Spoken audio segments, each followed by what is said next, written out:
और पता है बहुत ज़्यादा मोटिवेशन की बात है, मैं इसलिए नहीं करती हूँ। मैंने मोटिवेशन के उससे ये चैनल नहीं बनाया था। मोटिवेशन क्या दूँगी मैं अभी, मेरा सिलेक्शन हो जाएगा उसके बाद ज़रूर मैं मोटिवेट करूँगी।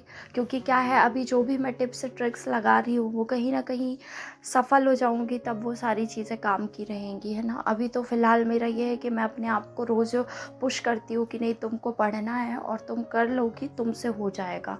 क्योंकि सच बताऊँ तो मुझे ये बोलने वाला कोई है नहीं यहाँ पर कि जो मुझे ये बोले कि हाँ तुम करो, तुमसे हो जाएगा। और वो आपके माँ बाप के अलावा और कोई कर भी नहीं सकता, क्योंकि किसी को आपका पोटेंशियल दिखता नहीं है। पता है, अगर कोई बोलता भी है ना तो वो जस्ट आपका मन रखने के लिए बोल देंगे। बाकी मम्मी पापा के अलावा कोई नहीं बोल सकता आपको कि आप करो, आपसे हो जाएगा। पूरी दुनिया ऐसे लोगों से भरी पड़ी है जो आपका मोराल डाउन करने में लगे रहते हैं। मतलब किसी भी तरह आपको पीछे खींचना और फिर ये कहना कि यार बड़ा मुश्किल रहता है, सबके बस की नहीं होती है। वो लोग अलग ही होते हैं जो ऐसा एग्ज़ाम निकाल लेते हैं, वो लोग अलग ही होते हैं जो पढ़ते हैं, सबसे थोड़ी हो पाता है। मतलब आपकी जर्नी में कोई सपोर्ट किया नहीं उन्होंने, आपका पैर पीछे खींच रहे थे और उसके बाद आपको ताने मार रहे थे। तो अगर आपको लगता है कि आपके आसपास भी ऐसे लोग हैं तो स्पेशली ऐसे लोगों का मुंह बंद कराने के लिए आपको पढ़ना चाहिए। और जिस दिन आप पढ़ोगे, आप कुछ बन जाओगे ना, तो ऑटोमेटिक इन लोगों का मुंह बंद हो जाएगा, आपको कुछ बोलने की ज़रूरत नहीं पड़ेगी। तो जिसके भी घर पे ऐसे लोग हैं, मैं किसी का नाम नहीं ले रही क्योंकि कमेंट में सबकी प्राइवेसी रहती है, मैं किसी का नाम नहीं ले रही, पर जिसके भी घर पे ऐसे लोग हैं जो परेशान करते हैं, पढ़ने नहीं देते हैं, उनको और ज़्यादा पढ़ना चाहिए और एकदम ज़िद्दी बन के पढ़ना चाहिए कि नहीं, मैं तो पढ़ूंगी और मैं ऐसे लोगों को पढ़कर ही जवाब दूंगी। तो आप सब अच्छे से पढ़ाई करो, आप सबका हो जाएगा, है ना। लेकिन ये है कि मेहनत अच्छे से करनी पड़ेगी। आप मतलब छोड़ के पढ़ोगे तो नहीं हो पाएगा। आप पूरी मेहनत करो, आपको सारे सब्जेक्ट पढ़ने पड़ेंगे। आप ये सोचो बस, जैसे जिन लोगों को डर लगता है या पढ़ने में जिनको लग रहा है कि बहुत सारा सिलेबस है, कैसे होगा, नहीं होगा, तो आप पूरा मत देखो ना यार। मैं तो पहले ही बोली हूँ, देखो हम हाउस वाइफ के पास टाइम होता नहीं। आप पूरा सिलेबस मत देखो, आधा सिलेबस देखो। आप ये सोचो कि मुझे 2 ही सब्जेक्ट पढ़ने हैं, 2 सब्जेक्ट पढ़ो। जब दोनों कंप्लीट हो जाए तब आप बाकी के 2 सब्जेक्ट पढ़ो। अब कोई ना कोई तरीका तो निकालना पड़ेगा यार। मैंने भी यही तरीका निकाला था। मैंने तो 2 सब्जेक्ट को बिल्कुल किनारे कर दिया था और जब मेरा एक सब्जेक्ट पूरा हो गया ना, तब उसके बाद मैंने फिर दूसरा सब्जेक्ट स्टार्ट किया था। तो आपसे जैसे बने आप वैसे करो। सुनाओ। अब मम्मा को पढ़ाई नहीं करने दोगे तो क्या करेगी मम्मा, पढ़ाई नहीं करेगी तो? अरे बाप रे, ओ माय गॉड, ये तो कितना अच्छे से बोलने लगा बाबू। छोटी भैंस हो गई आपकी? बोलने अभी नहीं होती। अरे बाप रे, अब देख रहे हैं छोटी सी। हाँ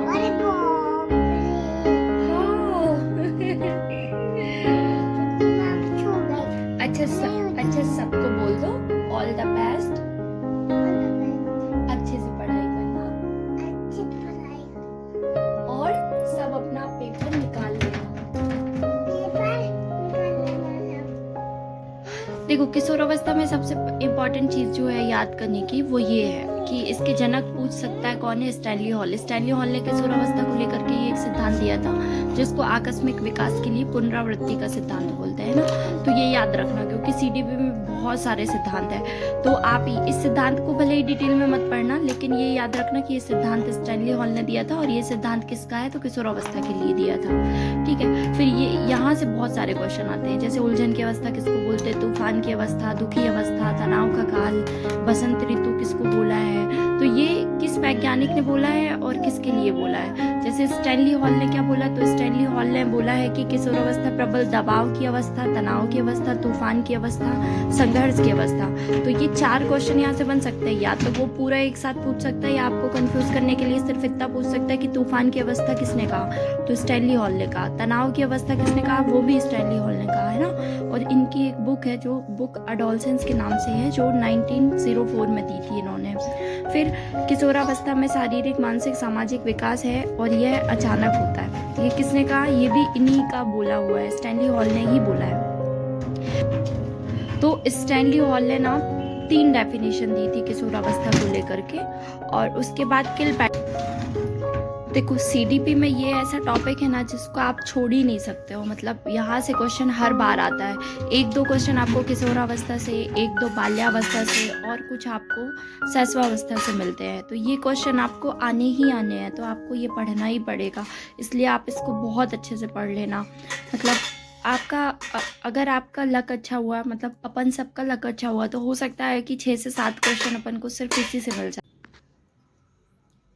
देखो इसके अलावा स्टैनली हॉल के बाद किलपैट्रिक ने भी एक डेफिनेशन दी है। उन्होंने क्या कहा? किशोरावस्था जीवन का सबसे कठिन काल है। अब देखो इन्होंने सिर्फ कठिन काल कहा है ना, ये याद रखना। कठिन काल किसने कहा है? किलपैट्रिक ने। आप या तो K2 से याद कर लो, K से कठिन और K से किलपैट्रिक, है ना। और इन्होंने क्या कहा? दबाव, तनाव, तूफान, संघर्ष। तो ये स्टैनली हॉल से याद करना, है ना। ये चारों याद रखना स्टैनली हॉल के लिए। किलपैट्रिक ने कहा सबसे कठिन काल है। वैलेंटाइन ने कहा नाजुक अवस्था है। काय की नाजुक अवस्था? अपराध की नाजुक अवस्था। तो इसको इससे कनेक्ट कर लेना कि वैलेंटाइन में वैसे भी पुलिस काफ़ी एक्टिव रहती है, क्योंकि सबसे ज़्यादा अपराध वैलेंटाइन में होते हैं, है ना। तो इसको आप ऐसे याद कर लेना, मतलब किलपैट्रिक और वैलेंटाइन का आपको याद करने की ज़रूरत नहीं पड़ेगी, आपको इसको याद करने की ज़रूरत पड़ेगी। फिर ये क्वेश्चन आ चुका है कि वयः संधि काल किसको कहते हैं? तो ये बाल्यावस्था से किशोरावस्था में एंटर करने की जो एज होती है उसको बोलते हैं। जैसे कि 12 से 14, मतलब आपकी किशोरावस्था की एज 13 से 19 है, इसलिए इसको टीन एज बोलते हैं। तो ये 12 से ही स्टार्ट हो जाती है। वयः संधि काल पूछे तो 2 वर्ष का होता है, 12 से 14, मतलब बाल्यावस्था से किशोरावस्था में एंटर करने का जो समय होता है उसको वयः संधि कहते हैं। और किसने कहा? हरलॉक ने कहा। फिर पूर्व किशोरावस्था को भी 2 पार्ट में बांटा है, तो इन्होंने ही बांटा है, हरलॉक ने ही बांटा है इसको, पूर्व किशोरावस्था और उत्तर किशोरावस्था। ठीक है, फिर ये 1-2 और डेफिनेशन है, आप ये पढ़ लेना, ठीक है। और फिर इसके बाद इसकी विशेषताएं हैं, तो विशेषताएं भी कई बार पूछ लेता है कि जैसे ये विशेषता किसकी है? बाल्यावस्था की है, शैशवावस्था की है, किशोरावस्था की है। तो विशेषावस्था में ज़्यादातर वही चीज़ है जो इसके उपनाम है ना, उसी को थोड़ा डिटेल कर दिया है। तो आप इसको मैं एक्सप्लेन नहीं कर रही हूँ, आप इसको पढ़ लेना और नोट डाउन कर लेना।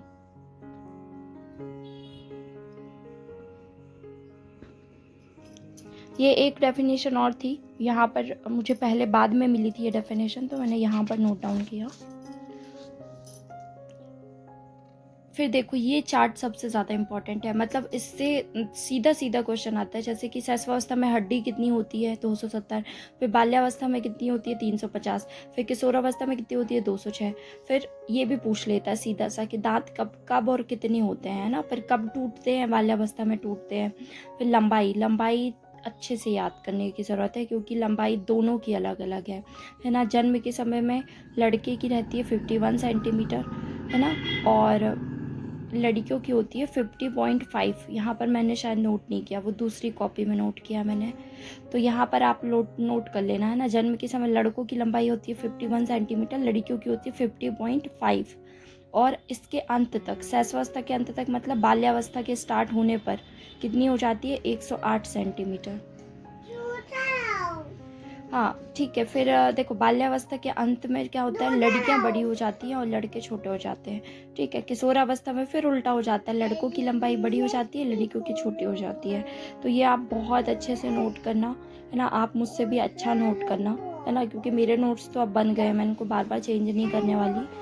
तो आप इसको बहुत अच्छे से नोट डाउन कर लेना, तो आपको ये काम आएगा, ठीक है। और ये मैं आपको इसके अलावा ना पोस्ट पे भी डाल दूँगी। कल मैंने बोला था पर कल मैं नहीं डाल पाई थी, तो मैं इसको पोस्ट पे डाल दूँगी, तो आप वहाँ से पढ़ लेना।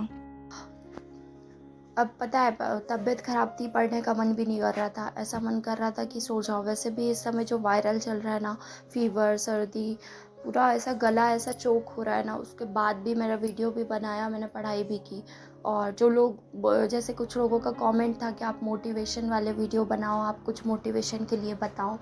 तो आपको इससे ज़्यादा मोटिवेशन क्या चाहिए यार। मतलब आप ये सोचो, आप घर पे रह रहे हो, आपके घर पे फैमिली मेम्बर्स इतने सारे हैं, सबके लिए आप खाना बना रहे हो, पूरा काम कर रहे हो आप, उसके बाद अपने बच्चे का भी सब कुछ कर रहे हो, उसके बाद टाइम बच रहा है तब आप पढ़ाई कर रहे हो। मुझे लगता है इससे ज़्यादा मोटिवेशन तो की ज़रूरत नहीं होनी चाहिए। और दूसरी चीज़ है, मोटिवेशन आप अपने अंदर देखो। बाहर से कहीं मोटिवेशन मिलता भी है तो वो एक दिन से ज़्यादा आपके साथ नहीं रहता है। आप अपनी लाइफ को देखो, आप अपने करियर को देखो, आप ये देखो कि कल के लिए अगर आपने पढ़ लिया, आपने जॉब पा ली,